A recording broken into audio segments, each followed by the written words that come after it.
It's actually kind of sad. We're here at the end of the line, and I have absolutely nothing to say.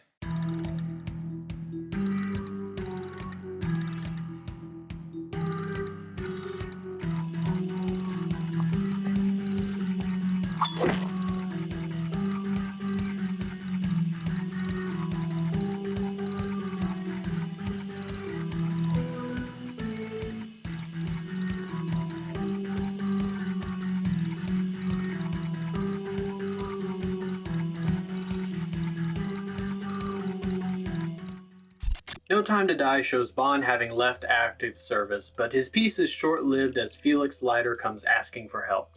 The plan to rescue a kidnapped terrorist has more secrets than you can point a finger at. To uncover the full truth and story, Bond must find a mysterious villain who has a new technology on his hands. Well, this is it. We're here at the end, and to be honest, I just wanted this to be a fun, satisfying payoff to the entire Bond era that we have here. All 5 films. My hope was to, whether or not it's full of action or at least some emotional story, some satisfaction of what all 5 of these films have been building up for. I think at the end of it, I gotta say, I'm pretty happy with what it turned out, if a little messy. I think it has to be said that Daniel Craig's Bond goes out on one of the highest notes of all the Bonds. The script and the story that we're telling here is actually tailored to him to give such an emotional, impactful punch. All the twists and the turns and the reveals, and Craig just plays it all off effortlessly. I really like that we just have all the characters back from the previous one. They were some of the highlights of Spectre. You got Madeline, M, Q, R, Moneypenny, even the new 007 agent herself, Naomi, I think is a pretty cool addition to this entire cast. I can even say that I like the reveal that they have for James Bond and his family and how all that ties in. I'm not going to spoil anything here, but I think it finds a nice way to tie everything back to the emotional beats of Skyfall. The action, the stunts, and the spectacle this time around really feels like it's taking influence from John Wick. Everything is big, bombastic, in your face. The hand-to-hand combat feels so real and tough. And at the end of the day, it's just one of those films that you kind of remember a bit of an action piece here and there along the way. I appreciate that with this story, we kind of cut all the humor out, cut away some of the flack, cut away some of the tropes and the cliches, and we're just telling a solid action film. The music and the effects is on point. Everything sounds and looks beautiful, and it just all works to keep you immersed in the film.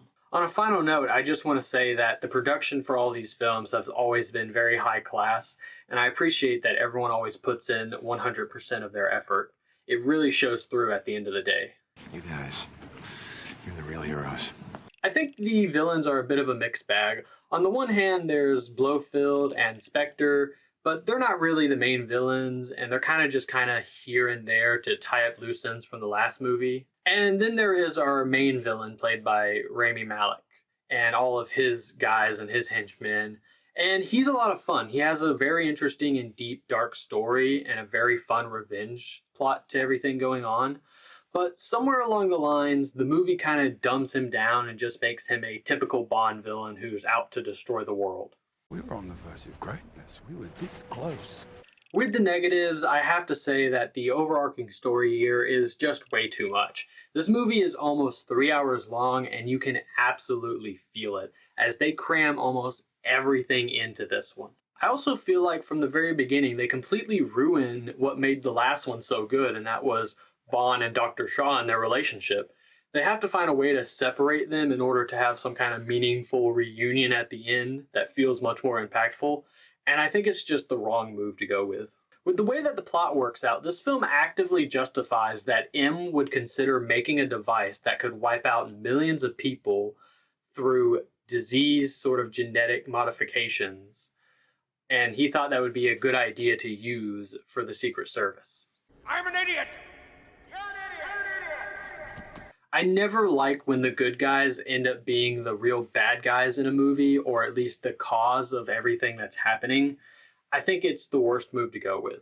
Because there are so many characters and so many things going on, There's so much plot points and payoff for each individual person, and even some people have like 2 or 3 things that they pay off with.